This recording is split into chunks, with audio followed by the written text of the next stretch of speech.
Bonjour à tous, bienvenue sur Vélizy TV en ce vendredi 2 octobre pour votre journal télévisé vous présentant toutes les actualités de la semaine. Et dans cette édition, nous vous parlons de miel, du dernier conseil municipal, de l'aide financière débloquée par la ville pour le transport des jeunes, de la médiathèque et de ses prochains grands rendez-vous. Et pour finir, nous terminerons par le centre sportif Jean-Lucien Vazeille. Mardi matin, le miel de Vélizy, en partenariat avec Biosphère et Mungo, était apporté en mairie pour être offert aux jeunes mariés de la ville. Nous avons rencontré sur place l'apicultrice Réjeanne. On a un miel toute fleur qui a été récolté au mois de juillet, qui est un miel toute fleur de tilleul et châtaignier. On a une super production cette année, c'était extra. On a 9 fois 63 pots fois 0,125 grammes. Ouais, 70 kg 87. On a déjà eu un printemps extraordinaire. Vous l'avez vu ou pas, mais bon, en confinement, on a quand même eu un super printemps. Je pense que le confinement a fait que les jardiniers étant confinés, la nature a un peu repris ses droits, donc les abeilles avaient pas mal à butiner. La cristallisation du miel dépend beaucoup de ce qu'on trouve dans le nectar de la fleur. Quand une fleur a beaucoup de glucose, ce qui est le cas du tilleul, le glucose cristallise, le miel cristallise. Et un miel qui a beaucoup de fructose, comme le miel de châtaignier, le miel ne cristallise pas très vite en tout cas. Tous les miels finissent par cristalliser. L'apiculteur a deux possibilités. Soit il met une date avec le jour, le mois et l'année qui correspond à la date de mise en pot, ou alors il met un numéro de lot, mais c'est assez complexe. Nous on met exactement, ouais. Donc le 17 juillet 2022, voilà, ça permet de retracer. Le miel est imputrescible, d'accord. Vous ne jetez jamais du miel. La saison apicole, elle commence à peu près au mois de mars. On ouvre les ruches au-dessus de 20 degrés, donc au mois de mars on peut avoir des belles journées comme ça, mais souvent avril. L'apiculteur va visiter les ruches à peu près tous les 15 jours, tous les 10-15 jours, entre avril et juillet. On fait la récolte au mois de juillet et après on les visite entre une à deux fois maximum par mois, en août, septembre, octobre. Et puis après on les laisse hiverner. Au printemps et à l'automne, on les nourrit avec du sirop de glucose. Et en hiver, on leur donne un gros pain de sucre comme un énorme chamallow. Voilà, c'est un peu tristoun, hein, mais ça fait 100 ans que ça dure. Le conseil municipal de la rentrée, c'était ce mercredi 30 septembre. Il y a été question de Véligéo, du futur réaménagement du quartier du Mail, de panneaux publicitaires, mais également de la charte de la laïcité.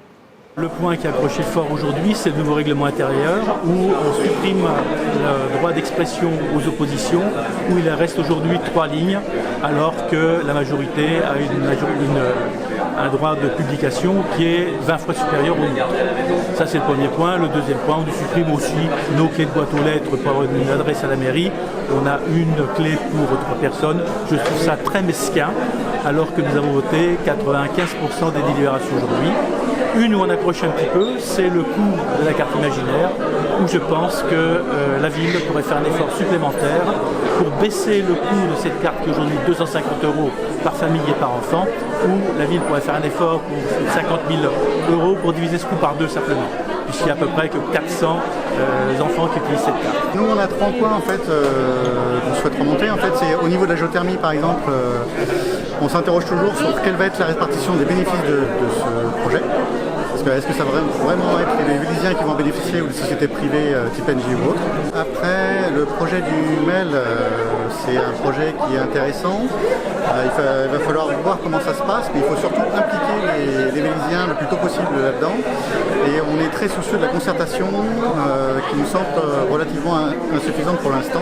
Également, on nous parle beaucoup du côté de la mairie d'économie d'énergie, mais par contre on est étonné de voir toujours des panneaux publicitaires numériques qui consomment énormément d'électricité, qui ont en plus un danger pour la population en termes d'attention des automobilistes, donc il y a des risques d'accident, ça a été prouvé par des études. Et on invite aussi les Vélizyens à participer à l'enquête publique qui a lieu actuellement sur ces panneaux numériques et à donner leur avis. Voilà. Un conseil finalement de rentrée avec l'installation de Christine Decolle qui a intégré le groupe majoritaire en tant que conseillère municipale.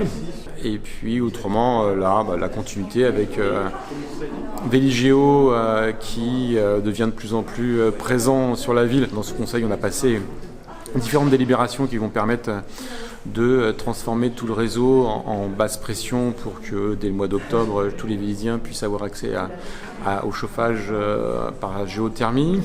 Et aussi quelque chose qu'on a voulu marquer avec cette charte de la laïcité qui va être appliquée aussi bien à la population, aux agents, aux associations et puis à toutes les sociétés en fait qui interviennent sur Vélizy. Au cours de ce conseil municipal a été également votée la participation financière de la ville au transport des jeunes vélysiens. Alexandre Richefort, conseiller municipal délégué à la jeunesse et à la vie étudiante, nous décrit plus précisément ce dispositif d'aide. Ce soir, en conseil municipal, nous avons renouvelé l'aide aux jeunes vélysiens pour le transport entre leur domicile et leur lieu de scolarité. Alors, cette aide se caractérise par un soutien de 50% sur le paiement du prix de la carte Optile, soit 62,75 €, mais aussi un forfait de 100 € sur la carte imaginaire scolaire d'un prix total de 350 € en temps normal. Et donc, ce choix de soutenir les jeunes vélysiens est vraiment dans l'ADN de notre équipe municipale, puisqu'elle vient en complémentarité d'autres dispositifs de soutien aux plus jeunes, notamment les aides à projet, le permis citoyen qui aide nos jeunes adolescents et adultes dans leur mobilité du quotidien pour acquérir le permis. Donc tout cela, je dirais, constitue vraiment un package d'aide et de subventions encore plus importante par les temps qui courent aux jeunes de la ville, et nous avons à cœur de continuer de sanctuariser ces budgets alors que voilà, les sollicitations et la crise bat son plein pour une grande partie des Vélysiens. En ces temps particuliers de vie au quotidien avec le Covid, la médiathèque, comme tout autre organisme culturel, a vu la grande majorité de ses événements et rendez-vous se faire ajourner ou annuler. Nous sommes allés réaliser un petit point avec sa directrice Anne Balavoine. Ses collaboratrices Joël et Alice en ont profité pour nous parler d'une rencontre à venir avec l'auteur et dessinatrice de BD Carensac. Et pour sa part, Hélène nous renseigne sur un prochain concert live. La médiathèque a pris sa vitesse de croisière. On s'est adapté à toutes ces consignes et on a eu vraiment beaucoup de plaisir à retrouver le public qui est venu et qui répond présent, qui a aussi plaisir à nous retrouver, et ça fait plaisir. Et donc on a mis en place aussi un protocole un peu strict, bien sûr, pour tout respecter au niveau des sécurités sanitaires, mais ça ne nous empêche pas de mettre en place quand même des animations, moins que prévu bien sûr, et on le regrette, mais des racontines, le répart café au début du mois d'octobre. Toutes les animations doivent se faire sur réservation, bien sûr, avec une jauge limitée. On a aussi beaucoup de choses autour de la bande dessinée. Donc là, je laisse mes collègues vous présenter tout ça. Et puis un concert, donc je laisserai aussi ma collègue raconter et vous donner envie d'y aller. Mademoiselle Carensac, c'est donc une autrice illustratrice de BD, donc à la fois pour la jeunesse et pour les adultes. Et nous, ici, on l'aime beaucoup, que ce soit Joël et moi, on est très très fans. Et donc, elle vient nous rencontrer dans le cadre de VGP. Donc, il y a un festival de la BD qui aura lieu donc à Buc. Et donc, tous les ans, on a la chance de recevoir une dessinatrice de BD. Et donc, cette année, c'est Mademoiselle Carensac qui vient nous voir. Donc, on est très contente. Joël, expliquez-nous un petit peu pourquoi vous l'adorez, cette Mademoiselle Carensac. Cette Mademoiselle Carensac, en fait, elle a participé collectivement à une bande dessinée dont le sujet était le corps pour des femmes qui ont subi des traumatismes psychologiques, traumatismes physiques. Et donc, parmi ces femmes, elle a été choisie par Sophie. Sophie, c'est une personne qui a été blessée au Bataclan. Et moi, ce qui m'a vraiment marqué, c'est vraiment l'osmose qu'il y a eu entre cette autrice et cette Sophie, cette jeune femme qui a reçu 3 balles quand même dans le bassin. Et franchement, elle a un dessin tout en rondeur. Et on a vraiment le sentiment que, voilà, il y a la voix de Sophie, mais il y a la main de Carensac qui accompagne Sophie jusque dans sa guérison presque. Et c'est vraiment, moi, ce qui m'a touchée, c'est ça. C'est le rapport entre l'auteur, l'illustratrice et le personnage. Carensac, donc elle va aussi présenter un livre, donc cette BD, qui est donc Aubépine. Ça, c'est le tome 1. Il y en a 4 au total.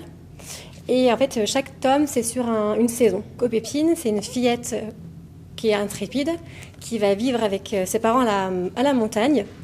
Et elle pense que c'est juste temporaire. Et en fait, pas du tout. Elle va devoir s'y adapter et elle va découvrir la magie qui est dans la vallée. et plein de créatures, on va dire, magiques. Au fil des pages, on va voir que chaque action qu'elle peut faire, elle ou les autres, peut avoir une répercussion sur la nature. Si un petit truc se passe mal, en fait, c'est la destruction de la planète qui peut avoir lieu en fait. Moi, je vais vous parler d'un rendez-vous musical qui va avoir lieu le samedi 17 octobre. Donc, c'est le premier samedi des vacances. On a le plaisir d'accueillir Cécile Collardet et Goran Jurecic qui viennent nous faire un concert du groupe qui s'appelle Silsé. C'est de la musique entre folk et musique nouvelle. C'est vraiment très très sympa. Jeudi soir, Vélizy TV a eu l'honneur de pouvoir bénéficier d'une visite privée et exclusive du nouveau centre sportif Jean-Lucien Vazeille qui est en finalisation. Petit tour du propriétaire.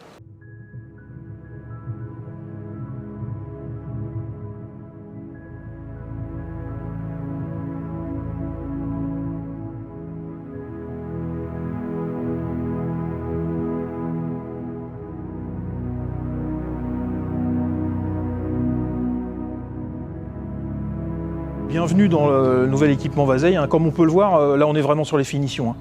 Il sera totalement fini vers le 10 décembre. On peut voir que l'équipement est vraiment très très bien avancé et qu'on est sur la dernière ligne droite.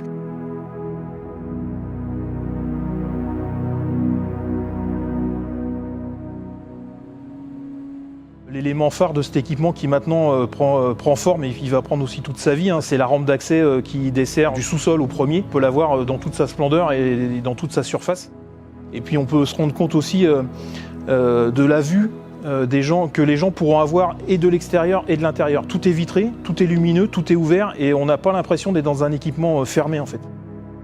Nous voilà dans le gymnase, donc c'est ce qui accueillera une partie des sports collectifs. La vague du toit est complètement finie. C'est un élément biosourcé et ça c'était important parce que du coup il n'y a pas de voile en béton, vous voyez sur les côtés, il y a les vitres et puis tout le bois au-dessus. Et ce que j'aime bien c'est qu'on commence à entendre ce son qui maintenant est étouffé.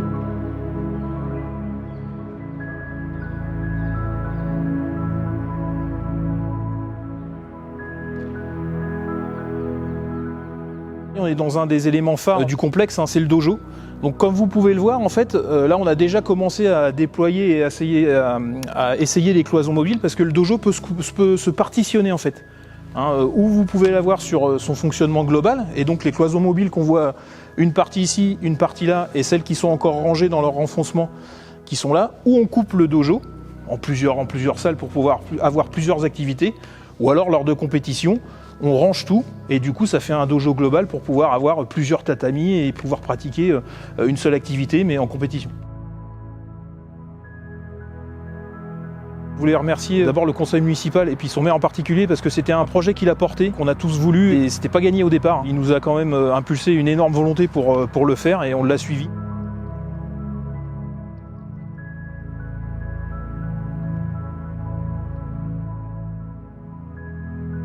Et puis je voulais aussi remercier surtout les équipes, nos partenaires, les équipes techniques. Sans eux, je pense qu'on n'aurait pas eu forcément ce rendu-là.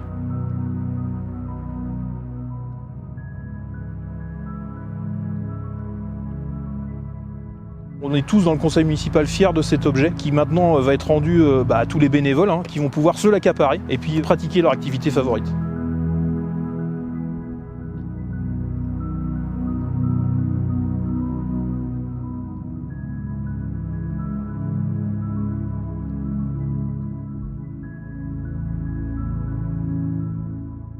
Chers auditeurs, malheureusement, cette édition s'achève et nous vous remercions de l'avoir parcourue. Une très agréable fin de semaine à vous tous et à vendredi prochain.